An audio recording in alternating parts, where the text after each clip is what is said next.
जय सिया राम, जय हनुमान।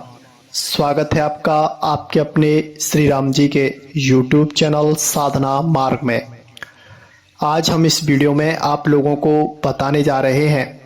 कि जब हम राम नाम का जाप शुरुआत में करते हैं तो हमें बहुत अच्छा फील होता है और ज़्यादा राम नाम का जाप करने का मन करता है।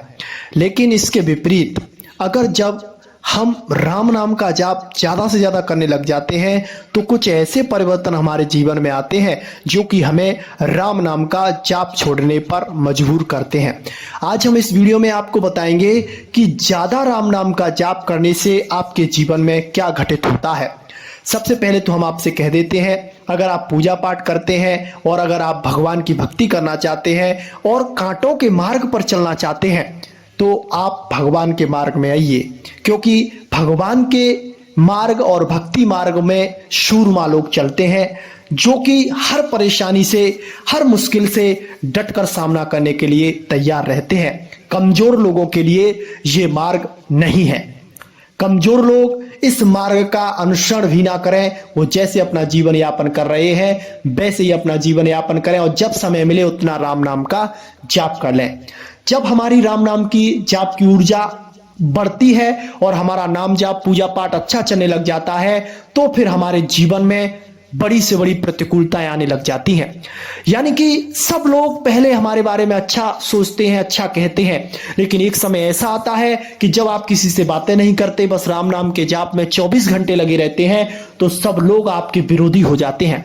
कोई आपका सहयोगी नहीं होता है और जिस कार्य को आप करना चाहोगे उस कार्य में आपको रुकावटें पैदा होंगी, वह कार्य नहीं होगा और घर में बड़ी से बड़ी विपत्तियां, लड़ाई झगड़े जैसी स्थितियां बन जाएंगी और परिवार में कलह की स्थिति और आपके बारे में आपके परिवार वाले जो भी होंगे वो सब आपके विपरीत हो जाएंगे। ये सब उनके साथ होता है जो सच्चे राम नाम के जापक होते हैं और भगवान श्री राम जिनसे कुछ बड़ा आने वाले समय में करवाना चाहते हैं तो उनको वह यह चीजें देकर, ऐसे परीक्षाएं उनकी लेकर, तो वह उन्हें आगे बढ़ने के लिए मजबूत बनाते हैं। उनकी परीक्षाएं लेकर उनको आगे बढ़ने का मार्ग प्रशस्त करते हैं और उनको उस कार्य के योग्य बनाते हैं।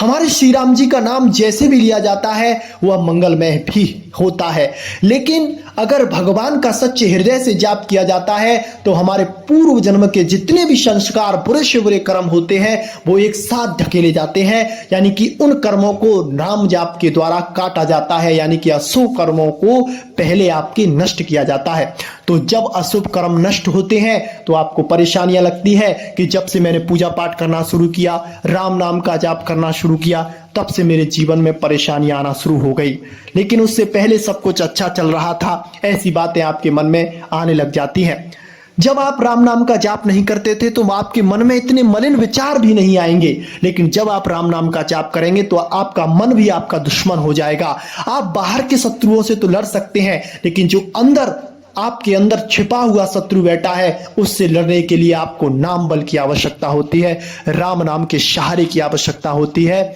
और भगवान की कृपा की आवश्यकता होती है। जब जाकर उस अंदर के शत्रु को आप परास्त कर पाते हैं। मन आपको ऐसी ऐसी विकट से विकट परिस्थितियों में ढकेलेगा जहां से आपके निकलने के सारे मार्ग बंद कर देगा, लेकिन जब आपको नाम की ऊर्जा मिलेगी, भगवान नाम की कृपा प्राप्त होगी तो आपको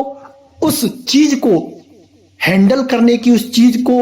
सहने की शक्ति, सामर्थ्य नाम के द्वारा प्राप्त हो जाएगी। ये जब तक होता है तब तक आपके अशुभ कर्मों का नष्ट नहीं होते हैं, लेकिन जब आपके अशुभ कर्म नष्ट होते हैं फिर जैसे ही आपको शुभ कर्म दिए जाते हैं तो आपके जीवन में फिर कभी कोई परेशानी आती नहीं है। जो आप चाहते हैं वो आपको प्राप्त हो जाता है। संसार में आपका यश बढ़ता है, लोग आपसे प्यार करते हैं, लोग आपके दर्शन करने के लिए तरस जाते हैं। भगवान के नाम में वो शक्ति, वो सामर्थ्य है। लेकिन शुरुआती दौर में कुछ परेशानियां जरूर आती हैं, लेकिन इन परेशानियों को जो झेल जाता है, जो सहन कर जाता है वो आगे बढ़ जाता है। लेकिन इन उलझनों में जो उलझकर भगवान का नाम छोड़ देता है, पूजा पाठ करना छोड़ देता है और नास्तिकता को प्राप्त हो जाता है, फिर उसका पतन हो जाता है। यानी कि उसने जो राम नाम का जाप किया उसका तो फल उसे प्राप्त होगा, लेकिन आगे उसे जो मिलने वाला था वह उसे नहीं मिल पाएगा।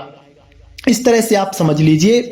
कि अगर आप किसी ऐसे वृक्ष के पास गए हैं जिस पर फल लगे हुए हैं लेकिन उस पर कांटे हैं, लेकिन पास में एक ऐसा वृक्ष खड़ा हुआ है जिस पे कांटे नहीं है, बस फल लगे हुए हैं, और कांटे वाला जो वृक्ष है उसके फल बहुत स्वादिष्ट और बहुत मीठे हैं, लेकिन उस पर पहुंचना कठिन है, लेकिन उसके जो सामने वाला है आपके पास में है उस पर इतने स्वादिष्ट फल नहीं है और उसको पाना भी बड़ा आसान है, तो आप किसको पाना चाहेंगे? आप चाहेंगे कि जो आसानी से प्राप्त हो रहा है उसको ले लीजिए, लेकिन कठिनाई से जो प्राप्त होती है चीज, जिस तरह से आप उस फल को प्राप्त करने की कोशिश करेंगे, उसको पाने की कोशिश करेंगे, तो आपको कांटे भी चुभेंगे, आपको दर्द भी होगा, लेकिन जब वह फल आपको प्राप्त होगा, जब उसे आप ग्रहण करेंगे तो उसका स्वाद ही आपको अलग आएगा। इसी तरह से राम नाम के जाप में होता है, शुरुआत में आपको लगेगा कि हमारे साथ गलत हो रहा है और आपको सहन करने के बाहर सारी चीजें हो जाएंगी, ऐसा लगेगा कि सब कुछ विपरीत होने लगा है, तो फिर जब उसका आपको शुभ परिणाम प्राप्त होगा तो आपके जीवन में फिर खुशियों का आगमन होगा, फिर आपके जीवन में कभी कोई परेशानी आ नहीं सकती है। तो मेरे प्यारे श्री राम जी के भक्तों, आज के लिए बस इतना ही। मिलते हैं आपसे बहुत जल्दी एक ऐसी नई जानकारी के साथ। तब तक के लिए जय सिया राम, जय जय हनुमान।